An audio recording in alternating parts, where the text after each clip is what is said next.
Magandang buhay mga kapatid, welcome back po sa ating channel. Dito po tayo ngayon sa ating saging na lakatan. No? Sa tagal natin na hindi nakakyat, hindi na natin nakita yung pagusbong ng puso ng saging. Tapos makapal na naman yung damo. Ayan, palatandaan na kulang sa abono, pataba. Ito ang ating lakatan. Ano? Kaya ganyan, hindi nagtuloy hanggang baba. Oh. Sayang.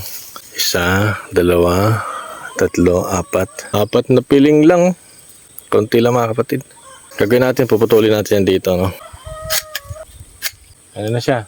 Tapos mag-iwan po tayo ng dito. Oh. Ayan. So mag-iwan tayo ng 3, no? Para mabilis lumaki ito. At tanggalin na rin natin to. Buti ito nakalima, oh. So isang piling, pangalawa, pangatlo, pangapat, panglima, no?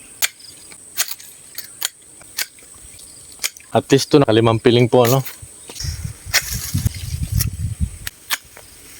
Sa wakas, pagpabungan na po tayo, oh. Masaya po ako. Next week, kailangan nating abunuan na ito para may pang suporta sila sa mga bunga nila mga kapatid, no? Unti-unti na po ito mamumunga. Yan. Tapos pabugahan natin to, no? Para mamatay yung mga damo. Maraming salamat po sa panonood. Tulad ng lagi natin sinasabi, huwag po tayo mawala ng pag-asa buhay. God bless us all po. Maraming salamat. Paalam.